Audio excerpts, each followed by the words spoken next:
મિત્રો good morning.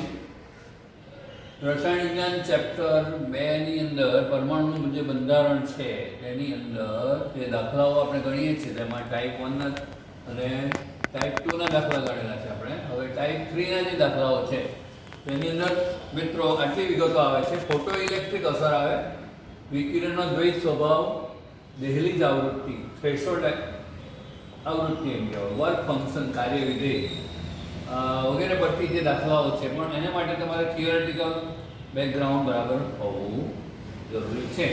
તો આજે જે દાખલા આપણે ગણવાના છે તેની હું પેટર્ન થોડી બદલું છું. હું દરેક દાખલો એકદમ વિગતવાર ન ગણતા હું એની હિન્ટ આપીશ દરેક દાખલાની, અને એ દાખલાઓની પીડીએફ ફાઇલો મોકલાવીશ આપને. આટલા જે 15 દાખલા છે હું તમને આ પૂર્ણ થાય લેક્ચર મારું ત્યાર પછી દાખલાઓ પીડીએફ ફાઇલ રૂપે મોકલીશ, એટલે તે તમારે ગણવાના. ખાસ અગત્યનું તમારે સૂત્રો કે જે મેં તમને અગાઉથી મોકલેલા છે તમે તૈયાર કરી જ દીધા હશે. ન તૈયાર કર્યા હોય ને ન લખ્યા હોય નોટમાં તો લખી દેવાના છે. તો આજે જે દાખલા આપણે ગણવાના છે તેમાં આટલા સૂત્રો છે લગભગ. તો ફોટોનની ઉર્જા, પ્રકાશ કે જે આપણે દ્વૈત પ્રકૃતિ ધરાવે એને કણ તરીકે જોવામાં આવે, કણ અને તરંગ સ્વરૂપે. વિકિરણનો દ્વિસ્વભાવ, અત્યારે માટે E = h μ, બરાબર. પ્લેન્ક અને આઇન્સ્ટાઈન એના ઉપરથી E = h μ જૂલની અંદર આપણે એની ઉર્જા. પછી બીજા એકમમાં કન્વર્ટ કરીએ, પણ આપણે જનરલી અર્ગમાં આપણે હોય તો જૂલમાં કન્વર્ટ કરવાનું. ચાલો, આવૃત્તિ μ શું છે, પરંતુ c/λ. ધેરફોર આ કિંમત મૂકી દઈએ, બરાબર. તો E શું થશે, ન્યુની કિંમત c/λ મૂકી દેવાની, hc/λ જૂલ. જ્યાં h પ્લેનનો અચળાંક છે એનું વેલ્યુ યાદ રાખી મૂકવાની, 6.626 × 10⁻34 જૂલ સેકન્ડ. હવે 1 મોલ ફોટોનની ઉર્જા = 1 આઇન્સ્ટાઈન. 1 મોલ ફોટોનની ઉર્જાને 1 આઇન્સ્ટાઈન કહેવામાં આવે છે. તો તેનું મૂલ્ય શું થશે, n વડે ગુણવાનું, જ્યાં n શું છે, એવોગેડ્રો નંબર, એવોગેડ્રો આંક. હવે ફોટોનની સંખ્યા બરાબર ફોટોનની કુલ ઉર્જા ભાગ્યા 1 ફોટોનની ઉર્જા. હવે જે ઉત્સર્જનની ગતિ ઉર્જા છે તેને કાઇનેટિક એનર્જી એમ કહેવામાં આવે. તો E = h μ - h μ0 અથવા h μ - w0. w0 એટલે એનું વર્ક ફંક્શન કહેવામાં આવે, બરાબર. એટલે ઉત્સર્જન માટે એનું વર્ક ફંક્શન અથવા કાર્ય વિધેય એમ કહેવામાં આવે છે. હવે ન્યુ ને બદલે μ0 લખ્યું છે. μ0 એટલે દહેલીજ આવૃત્તિ. પછી ધારો કે આપણે w0 છે વર્ક ફંક્શન, એટલે w0 તરીકે ઓળખાય. હવે ફોટોનની ઉર્જા માઈનસ કાર્ય વિધેય એમ કહેવાય આના પરથી. ચાલો, હવે કાઇનેટિક એનર્જી ગતિજ ઉર્જા હોય કણની અથવા પ્રકાશની, ફોટોનની ગતિ ઉર્જા તો શું કહેવાય, 1/2 જ્યાં કણનું દળ અને v કણનો વેગ, બરાબર છે. હવે દહેલીજ આવૃત્તિ μ0 = c/λ0, બરાબર. અને કાર્ય વિધેય w0 = h μ0, બરાબર. એ આ જ સૂત્ર છે, h μ0. ચાલો, હવે 1 ઇલેક્ટ્રોન વોલ્ટ એટલે કેટલા તે સંબંધ ધ્યાન પર રાખીશું આપણે, 1.602 × 10⁻19 જૂલ. હવે એક પછી એક દાખલા આપણે એને હું દાખલાની માત્ર હિન્ટ આપું છું મિત્રો. એટલે આપણે 2.6 લઈશું. તમારે ચોપડીનો જે પેજ નંબર છે સ્વાધ્યાયનો તે પેજ નંબર રાખવાનું સાથે, અને જે આ દાખલા જે આપણે ક્રમશઃ હવે જોતા જઈશું. ચાલો, હવે દરેક ફોટોનની ઉર્જા ગણો. જે પૂછેલું શું છે તે આપણે પહેલાં એના પર ધ્યાન દોડાવીએ. તો 3 × 10⁻15 હર્ટ્ઝ આવૃત્તિને અનુરૂપ પ્રકાશ આપે છે અને તરંગ લંબાઈ 0.50 એંગસ્ટ્રોમ યુનિટ ધરાવે છે. આપણે શોધવાનું છે ફોટોનની ઉર્જા. હવે ફોટોનની ઉર્જા, હવે આપણા મગજમાં જો આ સૂત્રો બરાબર આત્મસાત થયેલા હોય મિત્રો, તો જ આ તમને દાખલા ફટાફટ આવડશે. વિગત શું આપી તે પરથી તેને સંકેત કયો છે તે ધ્યાનમાં રાખીશું આપણે, અને તેના ઉપરથી આપણે શું કરશું કે એને કઈ વસ્તુ માંગેલી છે, કઈ વસ્તુ શોધવાની તેનું આપણે ધ્યાન રાખીશું. તો ફોટોનની ઉર્જા ગણવાની છે, તો તેના માટે અહીંયા વિગત આપેલી છે. હર્ટ્ઝ આવૃત્તિ 3 × 10⁻15 હર્ટ્ઝ આપેલી છે. ચાલો, E = h μ છે. E = h μ સૂત્રની અંદર આ કિંમત મૂકી દેવાની, બરાબર, સીધું. તો પછી આપણને શું મળશે, ઉત્સર્જનની ઉર્જા મળશે. ચાલો, હવે શું પૂછેલું છે બીજું, તરંગ લંબાઈ આપેલી છે, બરાબર. તો E is equal to h nu is equal to HC over lambda, એ સૂત્રનો ઉપયોગ કરશું આપણે, ને એના ઉપરથી આપણે શું શોધવાનું છે, જો તરંગ લંબાઈ જો 0.50 એંગસ્ટ્રોમ હોય તો કેટલી ધારો કે ઉર્જા હોય, તો તે બીજો ભાગ છે, બીજો સેક્શન. તો તેને માટે શું કરશું કે એની અંદર 0.50 એંગસ્ટ્રોમ છે તો એના મીટરમાં કન્વર્ટ કરવાના, બરાબર. અને એ રીતે આપણે દાખલો ગણાશે. હવે દાખલો નંબર 2.8 પર આવીએ. હવે 2.8 ઉપર જઈશું. ચલો, એમાં એક પ્રકાશની તરંગ લંબાઈ આપેલી છે પિકોમીટર્સની અંદર, અને 1 જૂલ ઉર્જા પૂરી પાડે તો ફોટોનની સંખ્યા ગણવાની છે મિત્રો. હવે તરંગ લંબાઈ આપી હોય તો તરંગ લંબાઈ ઉપરથી ધારો કે એના ઉપર તરંગ લંબાઈ આપી છે તો એમાં શેમાં કન્વર્ટ કરશું, પહેલાં એને આપણે મીટરમાં કન્વર્ટ કરશું. તો કેટલા વડે ગુણીશું? 10⁻⁻12 વડે ગુણીશું. ચાલો, ત્યારબાદ ઉર્જા 1 જૂલ આપેલી છે, બરાબર. તો E is equal to HC upon lambda joule પ્રતિ ફોટોન ઉર્જા, બરાબર. હવે જો ફોટોનની સંખ્યા n છે ધારો કે, તો એક ફોટોનની સંખ્યા ધારો કે એની ઉર્જા છે, બરાબર. હવે n ફોટોનની ઉર્જા NHC upon lambda is equal two E થશે. એટલે આ સૂત્રનો ઉપયોગ કરશું બીજાની અંદર, બરાબર, અને આ રીતે મળશે. તો તેના ઉપરથી n બરાબર આપણે કેપિટલ N બરાબર E into lambda upon HC થશે, બરાબર. એટલે 2.8 ની અંદર આ રીતે લખવું પડશે આપણે કે n ઇઝ ઇક્વલ ટુ, ચાલો, n HC upon lambda is equal two E, બરાબર. therefore n is equal two શું થશે? E into lambda upon HC. ચાલો, આ સૂત્રનો ઉપયોગ કરવાનો અને એના ઉપરથી સંખ્યા ગણવાની. ચાલો, નેક્સ્ટ હવે આપણે 2.9 પર આવીએ. ચાલો, 2.9 માં શું આપેલું છે? 4 × 10⁻⁻7 તરંગ લંબાઈ ધરાવતો ફોટોન એક ધાતુની સપાટીને અથડાય છે અને કાર્યવિધેય એટલે વર્ક ફંક્શન આપેલું છે. તો ફોટોનની ઉર્જા ગણવાની છે, ઉત્સર્જનની ગતિ ઉર્જા ગણવાની છે, પછી ફોટો ઇલેક્ટ્રોનનો વેગ ગણવાનો છે. આ 3 બાબતો કરવાની છે આપણે. તો મિત્રો એને માટે ખૂબ લાંબો દાખલો છે પણ 3 ભાગમાં એને ગણશું આપણે. તો હવે વિગત આપી છે તેને સમજી લઈએ આપણે. 1 electron volt is equal two, એને જૂલમાં ફેરવવાનું છે. તો 1 ઇલેક્ટ્રોન વોલ્ટ એટલે કેટલા? તો 1.602 × 10⁻⁹ જૂલ. માટે અહીંયા આપેલા કેટલા છે? 2.13 eV આપેલા છે. 2.13 ઇલેક્ટ્રોન વોલ્ટ, બરાબર. તો તેના ઉપરથી આપણે શું કરવાનું? એને જૂલમાં કન્વર્ટ કરવાનું, બરાબર. એટલે એને જૂલમાં કન્વર્ટ કરીએ તો W ઇઝ ઇક્વલ ટુ, જૂલમાં સમથિંગ જે રાશિ આવે તો W is equal to something રાશિ આવે જૂલમાં, તે EV પરથી ગણી કાઢો. ચાલો, નેક્સ્ટ હવે એ ફોટોનની ઉર્જાની ગણતરી કરવાની. તો કયું સૂત્ર વાપરીશું? પહેલામાં ફોટોનની ઉર્જા, તો E is equal to HC upon lambda, HC upon lambda. ચાલો, નેક્સ્ટ હવે બીજો ભાગ.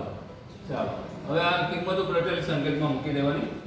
તો ઉત્સર્જનની ગતિ ઉર્જા એટલે શું? કે ફોટોનની કાર્ય ઉર્જા ઓછા કાર્ય વિધેય. એટલે અહીંયા જે આપણે સૂત્ર લખ્યું છે કે ઉત્સર્જનની ગતિ ઉર્જા K is equal two h new minus, તો બીજામાં K is equal two h new minus h new 0, બરાબર. તો આ રીતે થશે. ચાલો, એટલે આ બીજો ભાગ આ રીતે થઈ જાય. ચાલો, ફોટો ઇલેક્ટ્રોનનો વેગની ગણતરી. ચાલો, હવે ઉત્સર્જનની ગતિ ઉર્જા જે છે આપણને ઇલેક્ટ્રોન વોલ્ટમાં આવી, EV ની અંદર આવી, અથવા તો કે સમથિંગ આવે છે, બરાબર. એટલે આ રીતે એમાંથી હવે ત્રીજો ભાગ છે તે બીજા ભાગને અનુરૂપ છે કે બીજા ભાગની અંદર ફોટો ઇલેક્ટ્રોનનો વેગ જે છે, ઉત્સર્જનની ગતિ ઉર્જા દાખલા તરીકે આપણે ગણી કાઢીએ તો ત્રીજા ભાગની અંદર આપણે Ke is equal two 1/2 mv², આ સૂત્રનો ઉપયોગ કરશું, બરાબર, mv². ચાલો, આના ઉપરથી આપણે શું થશે? K is equal two 1/2 mv² સૂત્રનો ઉપયોગથી કાઇનેટિક એનર્જી એટલે ગતિ ઉર્જા ગણાશે, બરાબર. એટલે એના ઉપરથી ગતિ ઉર્જા જે એકમ શું આવશે એમાં ગતિ ઉર્જા ઉપરથી એનો વેગ ગણવાનો છે મીટર પર સેકન્ડ, એનો વેગ ગણવાનો છે. એના ઉપરથી v² બરાબર કેટલા અને પછી v બરાબર કેટલા એમ ગણવાનું છે. ચાલો હવે આપણે 2.10 જોઈશું. ચાલો અહીંયા શું આપેલું છે? તરંગ લંબાઈ આપેલી છે. અહીંયા આપેલી છે તરંગ લંબાઈ ધરાવતું વિકિરણ સોડિયમ પરમાણુને આયનીકરણ કરવા માટે પૂરતું છે. સોડિયમની આયનીકરણ ઉર્જા જે છે તે ગણવાની છે. સોડિયમ ધાતુની આયનીકરણ ઉર્જા ગણવાની. ચાલો હવે અહીંયા આયનીકરણ ઉર્જા આપેલી છે. સોડિયમની આયનીકરણ ઉર્જા એ ગણવાની છે. આયનીકરણ ઉર્જા એટલે કે ફોટોનની ઉર્જા ગણવાની છે. બરાબર? તો ફોટોનની ઉર્જા જે છે તો પ્રતિ ફોટોનની ઉર્જા કેટલી થતી ગણશું? એક ફોટોનની ઉર્જા. તો અહીંયા આપણે એક ફોટોનની ઉર્જા ગણશું બરાબર hc/λ. ચાલો ત્યાર પછી પ્રતિ મોલ ફોટોન હોય તો nhc/λ ગણવાની છે. પ્રતિ મોલ ફોટોન એક મોલ ફોટોનની ગણવાની. પ્રતિ મોલ ફોટોન ની ઉર્જા બરાબર nhc/λ બરાબર છે. ચાલો તો હવે એના ઉપરથી આપણે એનું જે ગણવાનું છે જે જવાબ આવતો હોય તે લખવાનું. સારું બાબત. હવે કઈ વિગતો કે શેમાં મૂકવાની? તો કે h એટલે જૂલ/સેકન્ડ, c પ્રકાશની મીટર પર સેકન્ડ અને લેમ્બડા જે તરંગ લંબાઈ છે તે 242. અહીંયા ધ્યાન રાખજો મિત્રો, બહુ ખૂબ આટલું પહેલા જ આપણે જો એબ્સન્સ ઓફ માઇન્ડ જો કરશું તો તમને દાખલા ગમે એટલા સૂત્રો મોડે કરશો ને સૂત્ર પણ સાચું મૂકો, પણ જો વિગતો કિંમતોમાં ઓડ ઇવન હોય તો એક રાગીતાનો હોય તો ન ચાલે. આને પહેલા મીટરમાં કન્વર્ટ કરવાનું છે તો મિત્રો 10⁻⁹ વડે ગુણવું પડે. ચાલો તો શું કરવું પડે? 242 ગુણ્યા 10⁻⁹. એટલે એક જ નાની સરખી ભૂલ આપણને કેટલી નડી શકે છે તે તમારે ધ્યાનમાં રાખવાનું. એટલે મીટરની અંદર આપણે ફેરવવાનું છે. આ તમે એબ્સન્સ ઓફ માઇન્ડમાં આધાર ગેન એટલે આપણે એવોગેડ્રો નંબર મૂકી દેવાનું. ચાલો h એટલે શું મૂકવાનું? પ્લેન ગતિચાળક કૌંસમાં દાખલામાં આપેલો હોય ધારો કે તો તમને ખ્યાલ છે. c પ્રકાશની ગતિ એ પણ લખી દેવાનું. એ તમે મૂલ્ય મૂકો મીટર પર સેકન્ડમાં મૂકવાનું અને લેમ્બડા 242 કરી દીધું. માત્ર એક નાનકડી ભૂલને લીધે તમારો દાખલો ખોટો પડે એટલે તમારે આ મીટરમાં લેવાનું છે તરંગ લંબાઈ. ચાલો વેરી સિમ્પલ. હવે 2 પોઈન્ટ આગળ જોઈએ આપણે 2.11 લઈશું. હવે 2.11 દાખલો નંબર 2.11 માં જો છે એક 25 વોટના એક બલ્બનો જે એક વર્ણી પ્રકાશ છે મોનોક્રોમેટિક લાઇટ એમ કે ઉત્સર્જિત થાય પીળો પ્રકાશ અને તરંગ લંબાઈ આપેલી છે મ્યુ મીટરમાં આપેલી છે. તરંગ લંબાઈ મ્યુ મીટર, તરંગ લંબાઈ માઇક્રોમીટર, મ્યુ મીટર બરાબર માઇક્રો. ચાલો એટલે એનું આપણે ફેરવવાનું છે પછી તે જોઈ લઈએ આપણે. ચાલો પ્રત્યેક સેકન્ડે ઉત્સર્જિત થતા ક્વોન્ટમનો દર શોધવાનો છે, ક્વોન્ટમનો વેગ શોધવાનો છે. હવે પહેલાં તો ઉર્જા શોધવી પડે. E = hc/λ. E = hc/λ સૂત્ર દ્વારા તરંગની ઉર્જા શોધવાની. ચાલો ઉર્જા આપણને મળશે પ્રતિ ફોટોન ઉર્જા મળશે. પ્રતિ ફોટોન E = ઉર્જા મળે પ્રતિ ફોટોન મળી. E = ઉર્જા પ્રતિ ફોટોન મળશે. ચાલો હવે શું કરશું કે ક્વોન્ટમનો વેગ હવે એક બીજું સૂત્ર ધ્યાનમાં રાખીશું. ક્વોન્ટમનો વેગ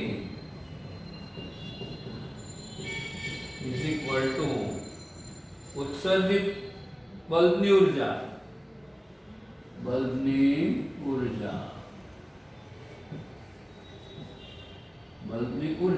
ભાગ્યા ઉત્સર્જિત ફોટોનની ઉર્જા. ઉત્સર્જિત ફોટોન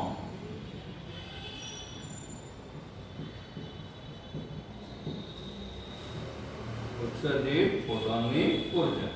ચાલો તો એ રીતે આપણને મળશે. હવે મિત્રો 2.12 પર જઈએ. 2.12 સૂત્ર નંબર 2. દાખલા નંબર 2.12 લઈશું. 2.12 એની અંદર જે વિગતો છે તે આપણે જોતા જઈશું.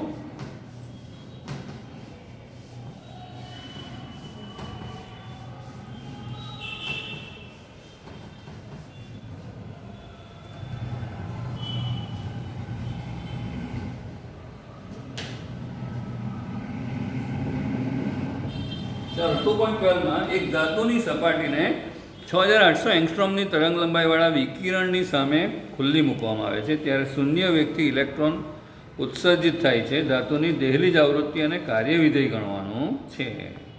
ચાલો હવે દહેલીજ આવૃત્તિ ν0 અને કાર્યવિધેય W0 છે. હવે તરંગ લંબાઈ આપેલી છે અહીંયા લેમ્બડા 6800 એંગસ્ટ્રોમ યુનિટ.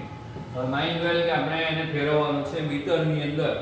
તો શું કેટલા વડે ગુણશું આપણે 10⁸ વડે 10⁻². એના ઉપર આપણે દાખલા કરીએ 10⁻10 સોરી. તો લેમ્બડા ઇઝ ઇક્વલ ટુ 6800 ગુણ્યા 10⁻10 મીટર થશે. ચાલો આટલું જ મહત્વનું છે. બાકી E is equal to hc આપણે લેમ્બડા ઇઝ ઇક્વલ ટુ આટલું આપેલું છે. ચાલો હવે કાર્યવિધેય hν0 કાર્યવિધેય હવે અહીંયા ધ્યાન આપવાનું છે. કાર્યવિધેય W0 is equal two hν0 પરંતુ આપણે ν0 જે છે દાખલા તરીકે હવે ν ઇઝ ઇક્વલ ટુ આપણે ખબર છે ν is equal to hc ν is equal to c over lambda ચાલો તો એના ઉપરથી W0 is equal to hc upon lambda W0 is equal to hc upon lambda. એના ઉપરથી આ શોધવાનું. ચાલો હવે વર્ક ફંક્શન શોધી કાઢ્યું W0. ચાલો હવે દહેલીજ આવૃત્તિ શોધવાની છે.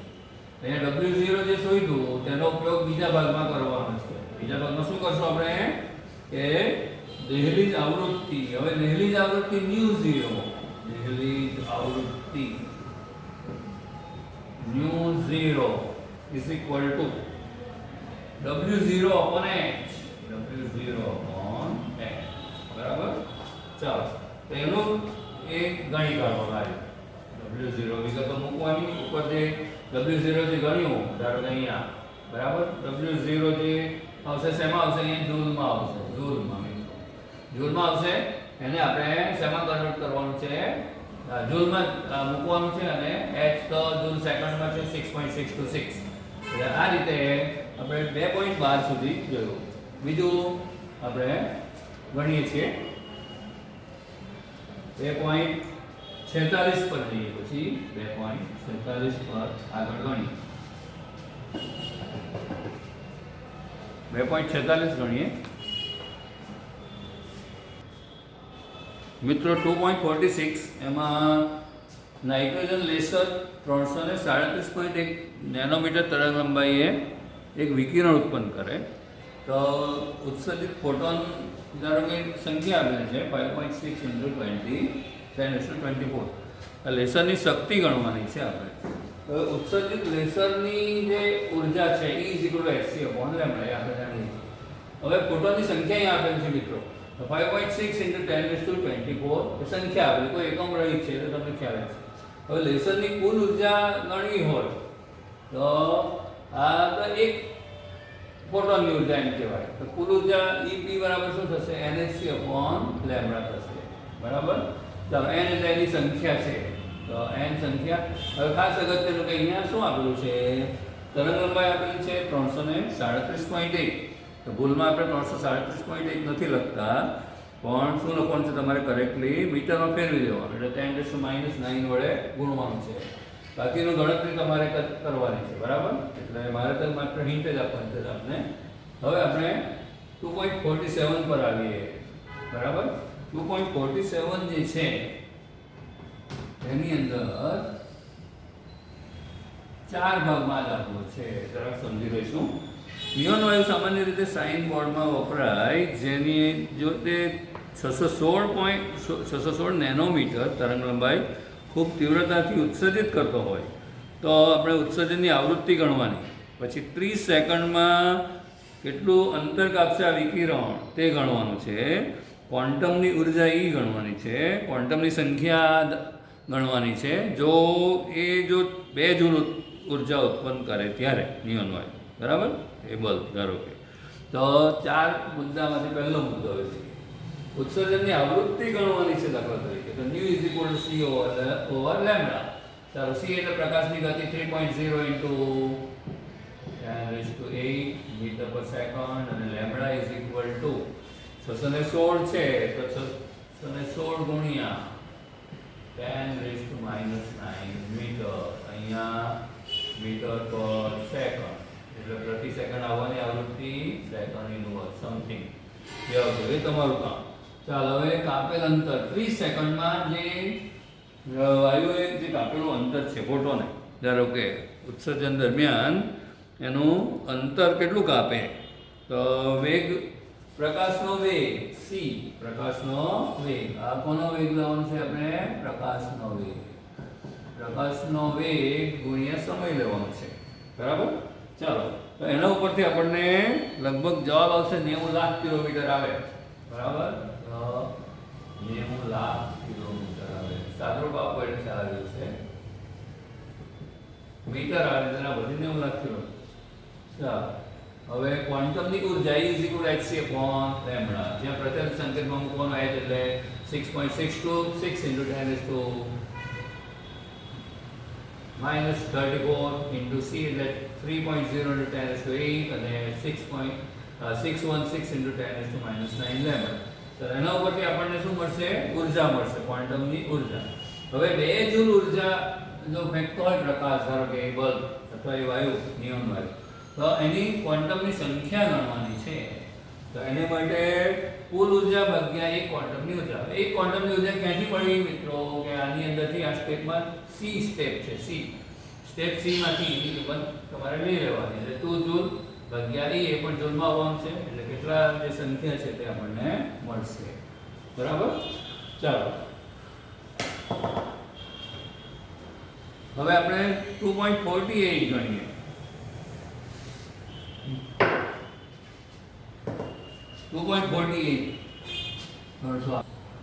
મિત્રો 2.48 પહેલાં જોઈ લઈએ.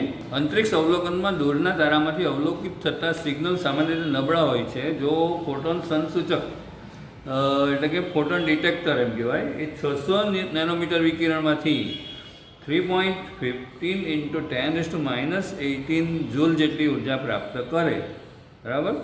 એ વિકિરણવાળી ફોટોન ડિટેક્ટર એ શું એટલી ઉર્જા પ્રાપ્ત કરે, કેટલી, 3.15 × 10⁻⁸. તો સંસૂચક વડે સ્વીકારાયેલા ફોટોનની સંખ્યા ગણવાની છે. અહીંયા આપણે 2 સ્ટેપમાં દાખલા ગણશું. એટલે સંસૂચકે પ્રાપ્ત કરેલ ઉર્જા જે આપેલી છે, દાખલા તરીકે 3.15 × 10⁻⁸ જૂલ આપેલી છે. ચાલો, તરંગ લંબાઈ કેટલી આપેલી છે, એની તરંગ લંબાઈ 600 નેનોમીટર છે. 600 નેનોમીટરને આપણે મીટરમાં ફેરવીશું મિત્રો.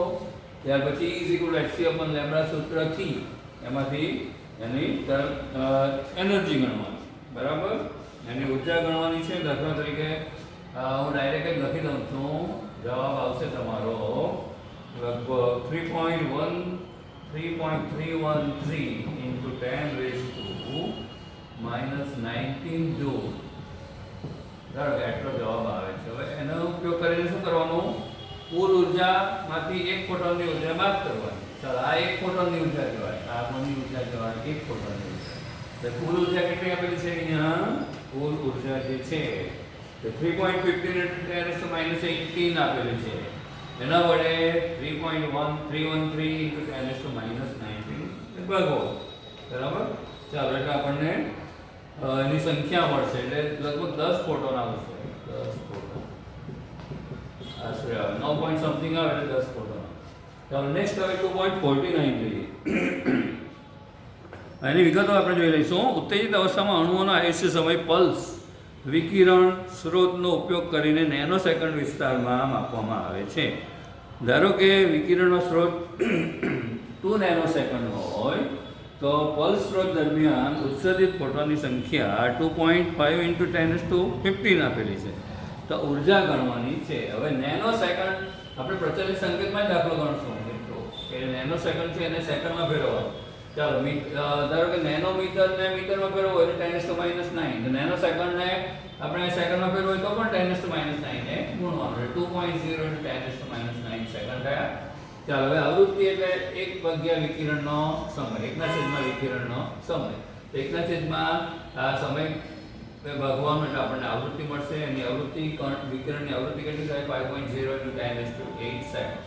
ચાલો હવે વિકિરણની કુલ ઉર્જા ગણવાની છે. તો એને c/λ પણ c/λ એટલે ન્યુ બરાબર આપી દીધું છે. હવે c/λ ની આપણે વાત નથી કરતા કે ન્યુ ડાયરેક્ટલી અહીંયા મળી ગયું બરાબર.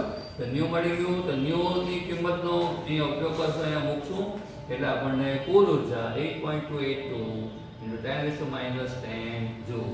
હવે એ પરથી આપણે અહીંયા સુધી 2.49 સુધી દાખલા ગણ્યા. હવે બાકી રહ્યા 5 દાખલા. હવે 5 દાખલા જે બાકી છે તે નેક્સ્ટ ટાઈમ આપણે ગણશું.